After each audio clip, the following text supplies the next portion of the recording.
इस कक्षा में आपका स्वागत है। आइए ज़रा हम लोग इसको देखें। देखिए, इसमें दो बैलून है और ये नीचे एक परत लगी हुई है। ज़रा देखा जाए क्या होता है। देखिए क्या हुआ भाई, ये बैलून फूल गया, अब बैलून सिकुड़ गया, फिर देखिए ये फूला और ये सिकुड़ा।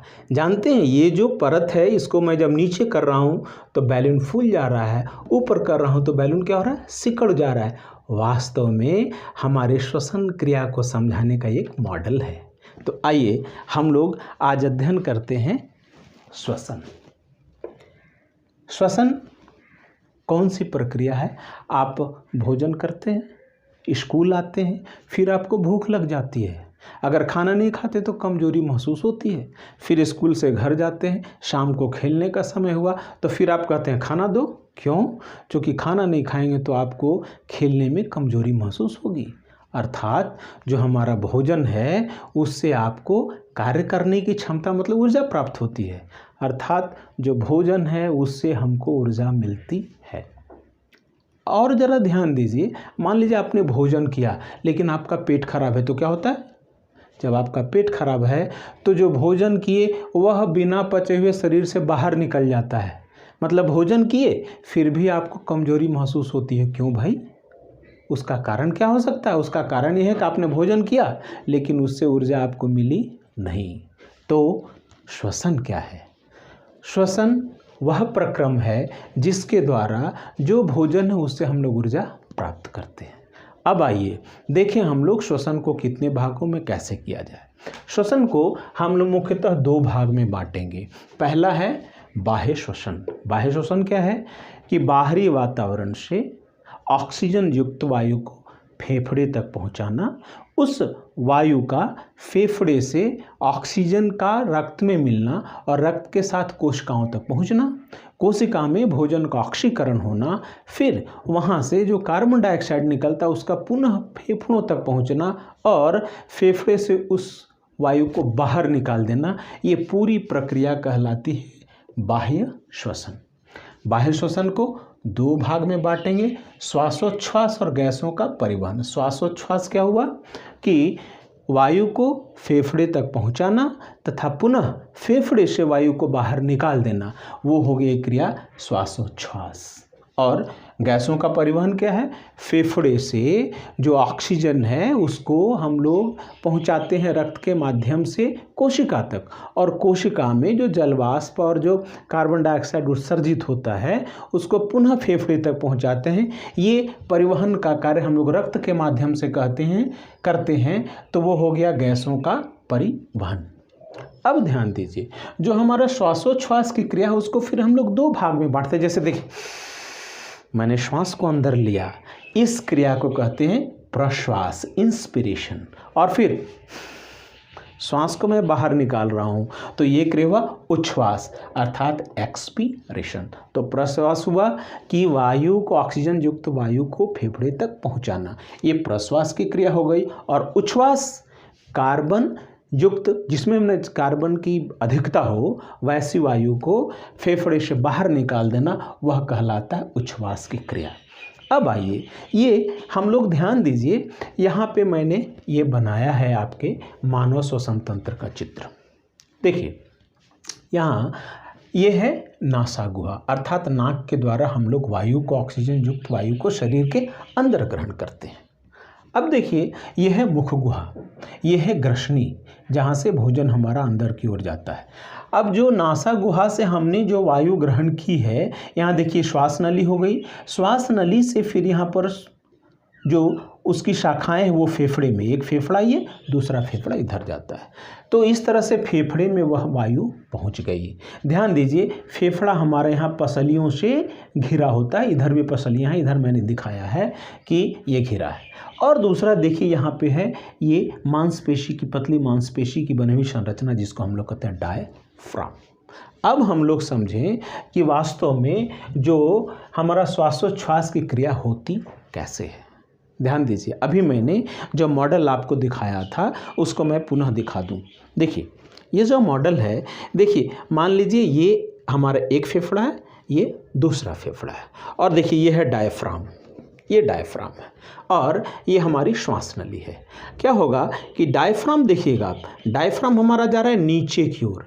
जैसे ही नीचे की ओर गया तो क्या हुआ, अंदर में आयतन बढ़ गया और गैसें अंदर की ओर आई तो हमारा दोनों फेफड़ा क्या हुआ, फूल गया। लेकिन जैसे ही डायफ्राम ऊपर की ओर जाता है, जब ऊपर की ओर गया तो क्या हुआ भाई, वहाँ पर देखते हैं कि जो फेफड़े हैं वो सिकुड़ गए। तो अंदर गया, ये हमारा क्या हुआ, प्रश्वास, वायु अंदर जा रही है। और ये ऊपर गया, ये क्या हुआ, हमारा हो गया उच्छ्वास, अर्थात वायु को हम लोग बाहर की ओर निकालते हैं। उसी क्रिया को आप यहाँ पर देखिए। क्या होता है कि जब हम लोग प्रश्वास की क्रिया करते हैं उस समय इन दोनों का संचालन, हमारे पसली और ये डायफ्राम दोनों को संचालन के बारे में आप ध्यान दीजिए। जिस समय हम लोग प्रश्वास की क्रिया करते हैं, मतलब वायु को अंदर की ओर लेते हैं, तो क्या होता है कि ये पसलियाँ बाहर की ओर ऊपर की ओर गति करती हैं।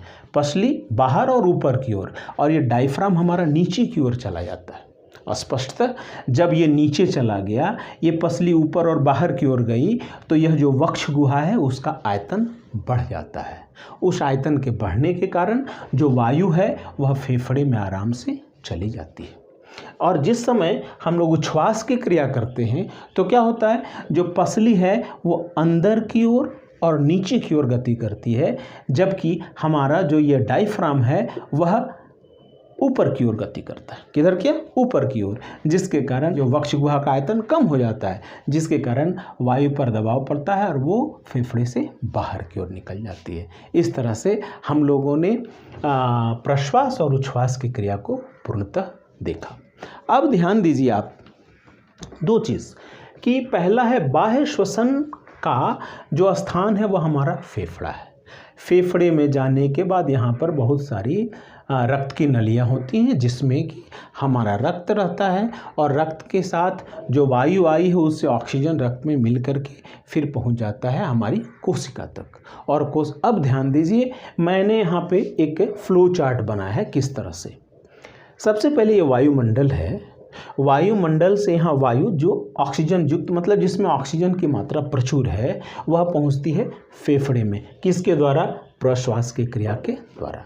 फिर फेफड़ों से वह रक्त के साथ ऑक्सीजन मिलकर के पहुँच जाता है कोशिका के अंदर। कोशिका के अंदर वहाँ पर ऑक्सीकरण की क्रिया होगा भोजन का, जिसके फलस्वरूप निकलता है CO2, कार्बन डाइऑक्साइड, जलवाष्प और ऊर्जा निकलती है एटीपी के रूप में। अब क्या होता है कि यह रक्त कार्बन डाइऑक्साइड को अपने साथ घुला करके और जलवाष्प को पुनः ले आता है फेफड़े तक। फेफड़ा फिर उच्छ्वास क्रिया के द्वारा, कौन सी क्रिया, उच्छ्वास क्रिया के द्वारा इसको पुनः, इस वायु को वायुमंडल में छोड़ देता है, जिसमें CO2 की अधिकता अधिक रहती है। अब इसके बाद हम लोग ध्यान दीजिए, यहाँ पर मैंने लिखा है कि शरीर की कोशिका, इसमें अंतः श्वसन की क्रिया होगी और जो फेफड़ा है उसमें बाह्य श्वसन की प्रक्रिया पूर्ण होती है। तो अब हम लोग अंतः श्वसन की प्रक्रिया के बारे में अध्ययन करें। देखिए, अंतः श्वसन की क्रिया मैंने पहले भी बताया कि कोशिका के अंदर होती है, इसी के कारण इसको हम लोग कोशिकीय श्वसन या सेल्यूलर रेस्पिरेशन भी कहते हैं। अंतः श्वसन की क्रिया मुख्यतः दो प्रकार से होती है, एक ऑक्सीजन की उपस्थिति में और दूसरा ऑक्सीजन की अनुपस्थिति में। तो देखिए, सबसे पहले जो ऑक्सीजन की उपस्थिति में होती है उसको कहते हैं वायवीय श्वसन, एरोबिक रेस्पिरेशन। एरोबिक रेस्पिरेशन में क्या होता है कि हमारी कोशिकाओं में भोज्य पदार्थ क्या हुआ है, वह ग्लूकोज हुआ, और ग्लूकोज के साथ जो हमारा रक्त के साथ ऑक्सीजन पहुंचता है, ग्लूकोज के साथ ऑक्सीजन मिलने के बाद इसकी जो भोज्य पदार्थ है उसका ऑक्सीकरण होता है, जिसके फलस्वरूप कार्बन डाइऑक्साइड गैस निकलती है, जल बनता है और एटीपी के रूप में ऊर्जा हमको मिलती है, और इसी ऊर्जा का उपयोग हम लोग अपने नित्य के कार्यों के लिए कर लेते हैं। दूसरा है ऑक्सीजन के अनुपस्थिति में, उसको कहते हैं अवायवीय श्वसन। अब जो अवायवीय श्वसन है उसको भी हम लोग यहाँ दो प्रकार का देखेंगे। एक है कि ऑक्सीजन की अनुपस्थिति, मतलब ऑक्सीजन है ही नहीं, इसमें जो ग्लूकोज है उसका विखंडन हो जाता है अल्कोहल, कार्बन डाइऑक्साइड और ऊर्जा हमको मिलती है। जैसे ईस्ट की कोशिका में यह अवायवीय श्वसन होता है। अब दूसरा भी है, जैसे हम लोग कभी काल आप देखते होंगे कि आप खेल नहीं रहे, अचानक जब खेलते हैं बहुत दिनों के बाद तो आपकी मांसपेशियों में दर्द होता है।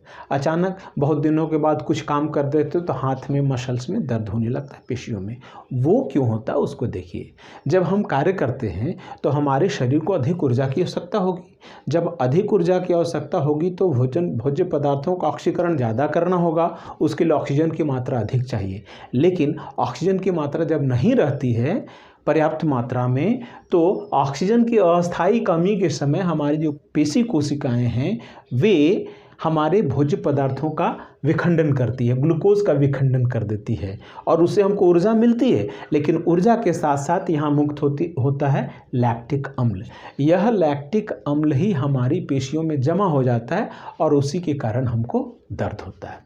लेकिन आप ध्यान दिए होंगे कि जब हम लोग गर्म पानी से उन अंगों को सेकते हैं या मालिश करते हैं तो धीरे धीरे वो दर्द समाप्त हो जाता है। क्यों जानते हैं? जब हम लोग ऐसा करते हैं तो हमारे पेशियों में रक्त का संचार अधिक हो जाता है। रक्त के संचार अधिक होने के कारण फिर यह जो लैक्टिक अम्ल है वह उसका विखंडन कार्बन डाइऑक्साइड, ऊर्जा और जलवाष्प में हो जाता है। तो इस तरह से हम लोगों ने इसमें अंतःश्वसन और हमारा बाह्य श्वसन के बारे में अध्ययन किया। अन्य बातें अगले एपिसोड में। धन्यवाद।